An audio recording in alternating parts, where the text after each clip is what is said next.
लेकिन supreme court का जो फैसला आया है उसमें एक ऐसे वर्ग की बात की गई है, इस ऐसे वर्ग के बारे में जो फैसला लिया गया है जो कहीं ना कहीं बहुत सालों से पिछड़ा हुआ था, बहुत सालों से वंचित था। ये उस चीज़ से वंचित था जो हिस्सेदारी की बात करता है। भारत का संविधान जो आर्टिकल 16(4) कहता है कि जिस इंसान की, जिस वर्ग की जितनी संख्या होगी उस संख्या के अनुसार उसको उसका प्रतिनिधित्व मिले। लेकिन इस प्रतिनिधित्व का क्या कर सकते हैं जो किसी को मिला ही नहीं है। इस फैसले से जो सैसी, ढेया, कुचिया, हेला, बाजीगर, पासी, सासी, कबीरपंथी और जो कूड़ा उठाने के काम करते हैं, जो छोटी छोटी बच्चियां जो है रस्सी पर चलकर अपना पेट भरने के लिए, ये उन लोगों की बात की गई है कि आज वो लोग भी मुख्य धारा से जोड़ने का काम करेंगे। उन लोगों की भी IPS, IAS जो है डिग्री होल्डर, वो उन बच्चों की बात की गई है। लेकिन कुछ आरक्षण लाभार्थी लोगों ने आरक्षण को अपनी जातिगत सीमित रख लिया है, लेकिन ये हिस्सेदारी की बात करता है। ये उन वंचित लोगों की बात की गई है जो इतनी बड़ी तादाद में होने के बावजूद भी वो वोट देकर अपना सांसद चुनते हैं, अपना MLA बनाते हैं, अपना MPs बनाते हैं और अपने मुख्यमंत्री, हाँ वो हर किसी को बनाते हैं। लेकिन रोका किसने था? ये किसी ने रोका नहीं था, लेकिन ये जो हिस्सेदारी की बात की वो सही तरीके से नहीं आ रही थी। जो लोग आंदोलन करने के लिए जागरूक नहीं थे, जिन लोगों के पास शिक्षा नहीं थी, वो शिक्षा से ही तो जागरूक होंगे। जब शिक्षित ही नहीं होंगे तो जागरूकता कैसे आएगी? उन लोगों तक शिक्षा ही नहीं पहुंच पा रही है, और शिक्षा तब पहुंचेगी जब हम प्रतिनिधित्व की बात करते हैं। और अब आप देख सकते हैं, आप पिछले आंकड़े उठाकर देख सकते हैं, 2020 में जो है आरक्षण वर्गीकरण हुआ शिक्षा के तर्ज पर, तभी कम से कम 15 MBBS आरक्षण के वर्गीकरण के बाद निकले, लेकिन इससे पहले नहीं निकल रहे थे। तो कितनी बड़ी विडंबना है। और अगर आज प्रतिनिधित्व की बात होती है तो क्या वंचित जातियों में पढ़े लिखे या योग्य लोग नहीं होंगे? क्या वो लोग मुख्य धारा से नहीं जुड़ेंगे? क्या उनके बच्चे मुख्य धारा में नहीं आएंगे? क्या जो सासी, पासी, कबीरपंथी, बाजीगर, डेला, हेला, डूम, इनकी बच्चियां क्या एडवोकेट नहीं बनेंगी, मास्टर्स नहीं करेंगी? जब इनकी बच्चियां ही नहीं बनेंगी तो आरक्षण का क्या मतलब रहता है? आरक्षण का मतलब ही मुख्य धारा से जोड़ने का। जब मुख्य धारा में ही नहीं आएंगे तो फिर क्या मतलब, क्या प्रतिनिधित्व और क्या आरक्षण? इस फैसले से कैसे मुख्य धारा में जोड़ा जाएगा? इस फैसले से इस प्रकार मुख्य धारा से जोड़ा जाएगा, जो हिस्सेदारी थी, जो प्रतिनिधित्व था, जिसको आरक्षण का नाम दिया गया है। सबसे पहले मैं बताना चाहूंगी कि कुछ जातिगत लोगों ने, जो जातीय प्रेम रखते हैं, उन्होंने आरक्षण को अपनी जाति तक सीमित रख लिया है। उन्होंने कहीं और तक जाने ही नहीं दिया। ये और तक जाएगा तभी तो लोग मुख्य धारा से जुड़ेंगे। ये कैसे रोक लिया? ये उन लोगों की बात की जा रही है जो कहीं ना कहीं शिक्षा से भी वंचित थे। अब जब शिक्षा की तर्ज पर DSC को जब लागू किया गया, जब शिक्षा की तर्ज पर लागू हो सकता है तो क्यों रोजगार इसमें जो है रोजगार में क्यों नहीं लागू हो सकता? जब रोजगार में ही लागू होगा तभी तो वो मुख्य धारा से जुड़ेंगे। अब एक घर में 4 नौकरी और कहीं 40 घर में एक भी नौकरी नहीं है। आप गुरनाम सिंह आयोग रिपोर्ट को उठाकर देख सकते हैं। अगर हमारे पास 2011 की जनगणना के अनुसार 1995 से लेकर 2006 के बीच जो गुरनाम सिंह आयोग कहती है, मैं नहीं कह रही, ये मैं बिल्कुल नहीं कह रही, ये गुरनाम सिंह आयोग रिपोर्ट कह रही है। A ग्रेड की नौकरी देख सकते हैं, B ग्रेड की देख सकते हैं, C ग्रेड की देख सकते हैं। कहाँ एक जाति की 26 लाख जनसंख्या है, कहीं एक वर्ग की जिसमें लगभग 39 जातियां हैं, वहीं वो उसकी बराबर है। लेकिन जब हिस्सेदारी की बात आती है तब एक ही जाति दिखाई देती है। बताइए, ये आरक्षण नौकरियों में लागू कैसे होता है? क्या सिस्टम है इसका? देखिए, आरक्षण नौकरियों में इस प्रकार लागू होता है, जैसे हम हिस्सेदारी की बात करते हैं, प्रतिनिधित्व की बात करते हैं। आरक्षण कोई आर्थिक स्थिति को बढ़ावा देने की, आर्थिक स्थिति को सुधारने का नहीं है। ये हिस्सेदारी की बात है। जिसकी जितनी संख्या भारी उसकी उतने हिस्सेदारी। ये हंटर कमीशन में राष्ट्रपिता ज्योतिबा फूले ने कहा था। लेकिन अगर मेरी जाति की संख्या ज़्यादा है और वो मैं अपने तक ही सीमित रखूंगा, मैं अन्य तक नहीं जाने दूंगा, तो अन्य लोगों को उसका लाभ कैसे मिल पाएगा? ये तो उन लोगों की बात है ना जो आज भी गटर में दम तोड़ देते हैं। इतने हमारे सैनिक जो है बॉर्डर पे दम नहीं तोड़ते, सैनिक शहीद नहीं होते, जितने हमारे लोग आज गटर में मर रहे हैं, उनकी बात कौन करेगा?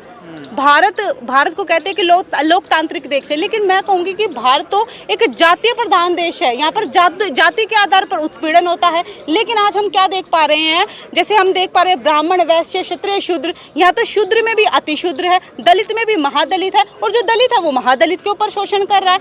तो आर्टिकल 16(4) ये कहता है, भारत का जो सबसे बड़ा कानून है, भारत एक कानून पे चलता है। आर्टिकल 16(4) कहता है कि जिसकी जितनी संख्या, उस संख्या के अनुसार आप आरक्षण में से आरक्षण का प्रावधान है, तो उसको क्यों नहीं लागू किया जाता?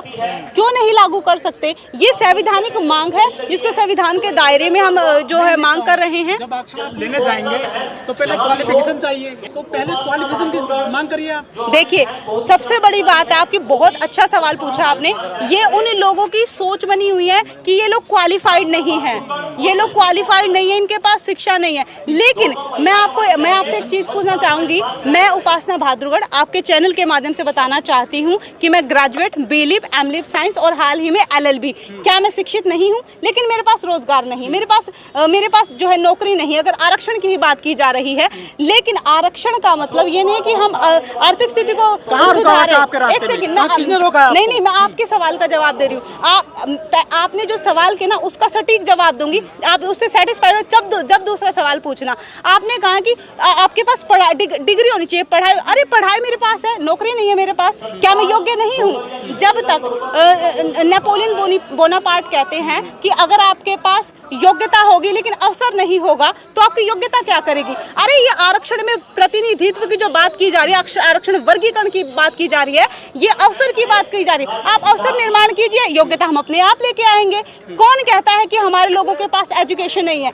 इनसे पूछिए, आप इनसे पूछिए, मेरे पीछे तमाम लोग खड़े हैं, उनसे पूछिए। यहाँ पर कोई भी आपको ग्रेजुएट से नीचे नहीं दिखाई दे सकता। कैसे रह गए? क्या वजह रही? पीछे क्यों रह गए? फिर जब आपके पास एजुकेशन है तो पीछे क्यों रह गए आप लोग? आप जिस संख्या की बात कर रहे हैं, जिस संख्या की मैं बात कर रही हूँ, भारत का जो बहुसंख्यक वर्ग है, भारत शेड्यूल कास्ट में जो भारत का बहुसंख्यक वर्ग है, वो इतना ज्यादा ब्रॉड हो चुका है। और उन लोगों के पास जिनकी बात की जा रही है, जो 39 जातियां हैं, सैसी, पासी, कबीर, पंथी, हेला, डूम, बाजीगर, जो है वाल्मीकि, धानुक, ये खटीक, जिन लोगों को अवेयरनेस नहीं है, जो लोग जागरूक नहीं है, शिक्षा के प्रति इनको जागरूक करना होगा। अगर 2024 की जिम्मेदारी थी, 2024 की मैं बात कर रही हूँ, 2024 में हम खड़े होकर हम आरक्षण की बात करें, कितनी शर्म की बात है। जब आरक्षण का प्रावधान किया गया था, इसको 10 साल के लिए दिया गया था, वो चीज क्यों नहीं कहते? वो चीज क्यों नहीं कहते? नहीं, इसको रिव्यू करना था सर, इस आरक्षण को रिव्यू करना था, लेकिन रिव्यू नहीं किया गया। रिव्यू क्यों नहीं किया गया? रिव्यू करने के पीछे कारण था, अगर 10 साल के बाद इसको रिव्यू किया जाता तो हमें पता चलता कि किस जाति ने कितना आरक्षण का जो है लाभ लिया है, उस जाति को उस कैटेगरी से बाहर निकालकर अन्य जातियों को जोड़ा जाता। 2000 जी नहीं, बिल्कुल नहीं हो रहा।